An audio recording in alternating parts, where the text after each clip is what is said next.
Assalamualaikum warahmatullahi wabarakatuh. Our group will be talking about ransomware as one of the operating system security issue. Right now, everyone must be wondering, what is ransomware? Well, ransomware is a malware that encrypts or locks a user's file or system and demands a ransom for it to restore access. Now, what are the most common examples of malware? Well, we have a lot of them, but three of them are WannaCry, Ryuk, and Petya. There are three simple processes of how ransomware actually works. Firstly, infection. Infection is where the malware starts to enter the certain operating system, such as using phishing emails or fake software updates. The second process is execution. Execution is where the malware will start scanning important documents or files and encrypts them or also lock them. After finishing encrypting and locking the important documents, the malware will display a note asking for the ransom, usually in Bitcoin.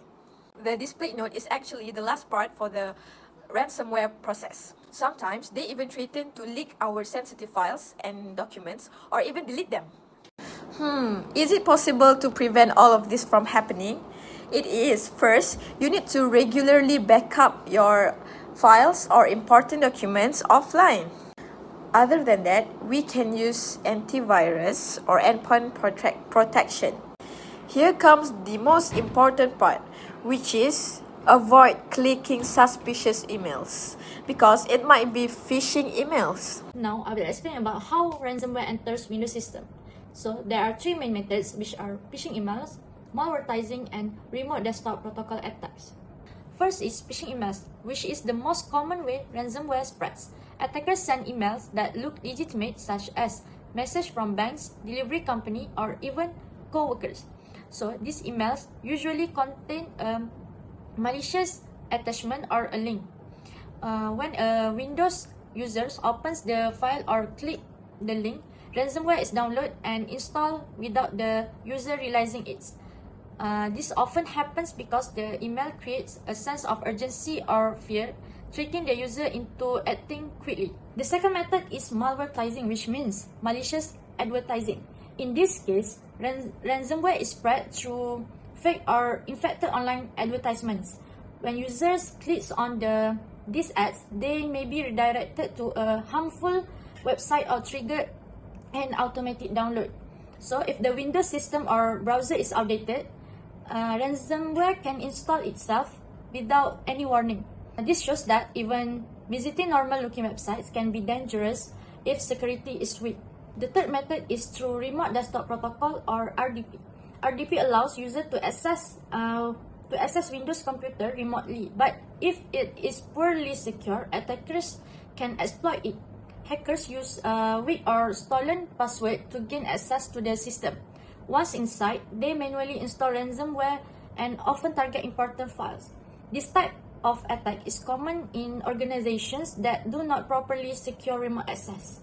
In summary, ransomware enters Windows systems mainly through human error and weak security. Phishing emails trick users, malvertising hides threats in online ads, and RDP attack exploit weak passwords. So, understanding these methods help users and organizations take better precautions to protect Windows systems. Now, I will explain the impact of ransomware on Windows systems. Ransomware does not only affect files but also causes serious financial, reputational, operational, and data security problems. So, the first impact is financial implication. When a Windows system is infected, organization may be forced to pay a ransom to regain access to their data. In addition to ransom payments, there are costs for system recovery, cybersecurity service, and software replacement. Business may also face legal fines if customer data is compromised. But overall, ransomware attacks can cause significant financial loss. The second impact is operational challenge. When ransomware attacks a Windows system, it can completely lock or shut down the computer, making it unusable. As a result, employees are unable to do their work, which leads to system down. Important service may be interrupted, causing delays in daily operations and decision making. So, in many cases, recovering the system can take days or even weeks, which significantly affects productivity. Another impact is reputational damage. After a ransomware attack, customers may start to lose trust and confidence in the organization. This incident can also attract negative media attention, especially if customer data is involved. This kind of exposure can seriously harm the company's brand image. Over time, repeated or serious attacks can affect the organization's credibility and reduce customer loyalty. Finally, ransomware can lead to data breach. In many attacks, hackers steal sensitive data before locking the system. This means personal and customer information can be exposed or leaked. As a result, victims face a higher risk of identity theft and fraud. Organizations may also encounter stricter regulatory requirements and compliance issues after such incidents. I will present a conceptual demonstration on how Windows 10 defends against ransomware attack using cryptography and authentication mechanism, as shown in these slides. In step 1, ransomware attempts to access and encrypts the user files. After the user unknowingly opens a malicious attachment, the ransomware executes under the user's account. However, even at this stage, the malware does not automatically gain full access to the system. To successfully encrypt file, the ransomware must first obtain file access permission. Without proper access right, it cannot read, modify, and encrypt important user files. This represents the main threat point of step 1. Without access permission, ransomware cannot perform encryption and the attack cannot be proceed.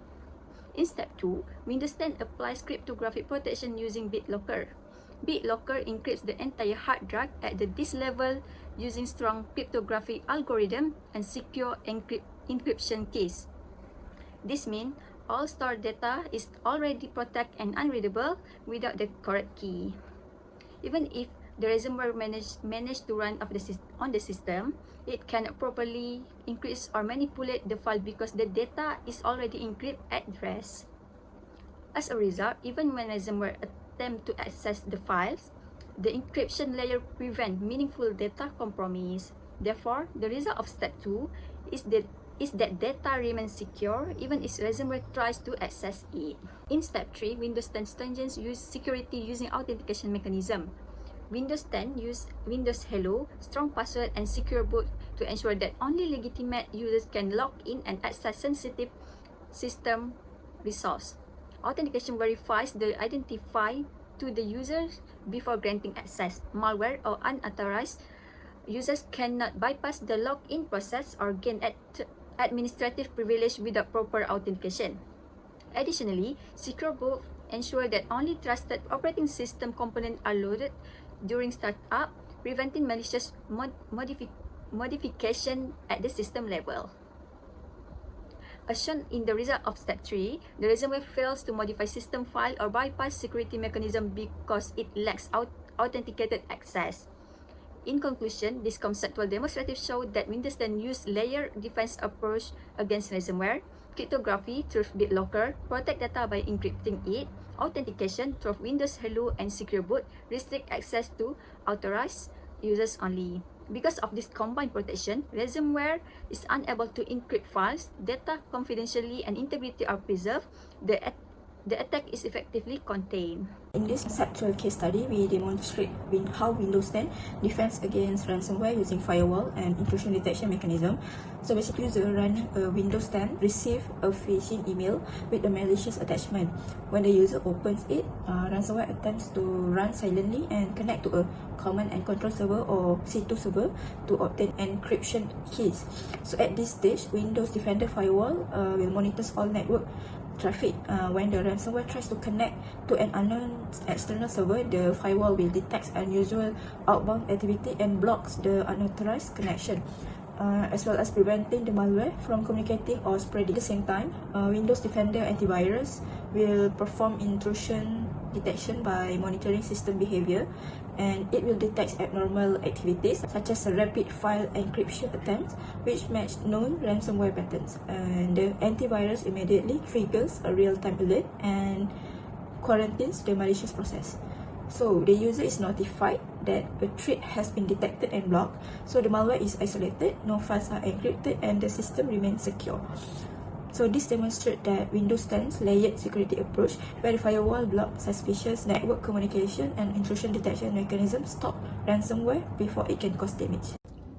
Windows 10 fight ransomware with two key defense: access control and privilege separation. Access control limits who can open or change files, while privilege separation restricts what apps are allowed to do. Together, they stop ransomware from reaching or encrypting protected files, especially if it doesn't have admin rights. On top of that, features like user account control and control folder access add extra layers of protection, making it much harder for ransomware to succeed. Let's talk about how this level access control can defend against ransomware. First, enforcement happens directly inside the SSD firmware. That means unauthorized writes are blocked at the hardware level, independent of the operating system. Second, we mitigate privilege escalation risk. Even if malware gains high-level privilege, it still can access protected data without the required cryptographic keys. Third, we enable granular protection. Access key can be assigned to specific file blocks, giving fine-grained control over which data is shielded. Fourth, the secure key transmission is integrated with the OS. Keys travels alongside with the input-output request, ensuring they can be intercepted or misused. Finally, deployment is simple. Only lightweight kernel extensions are needed, with no change to core file system structures. In short, this architecture combines hardware-level enforcement, cryptographic protection, and seamless integration to neutralize ransomware threats effectively. Now let's look at how machine learning can strengthen ransomware detection through threat file selection. First, threat file act as decoys. By monitoring unauthorized modification to these files, we can detect ransomware activity very early. Second, instead of relying on manual heuristic, APFO uses unsupervised machine learning. It automatically selects representative threat files based on their attributes, making the process data-driven and adaptive. Third, this approach overcomes limitation of prior methods. By distributing traps intelligently, APFO can handle randomized and multi-threaded ransomware behavior that often bypasses traditional defense. Finally, the results are impressive. The system achieves near instant detection with negligible data loss, even against fast encrypting ransomware variants. In short, machine learning make threat file selection smarter, faster, and far more resilient against evolving the ransomware threats. Let's move on to detecting privilege separation vulnerabilities in IoT firmware using the tool called UniSZA. First, UniSZA identifies overprivileged execution path. That means it can spot cases where functions intended for different privilege level end up sharing the same path, which could allow unintended access. Second, it detects logic flaws in firmware design. For example, commands that should only be triggered with physical access might be executed remotely, breaking the intended security boundaries. Third, UniSZA uses symbolic execution to explore firmware paths. It extends an open source framework with IoT-specific enhancement, uncovering hidden vulnerabilities that traditional methods might miss. Finally, it has proven effective at scale. UniSZA has successfully uncovered exploitable flaws across a wide range of commercial IoT devices, showing its real-world impact. In short, UniSZA provides a powerful way to expose privilege separation weakness in IoT firmware before the attackers can exploit them.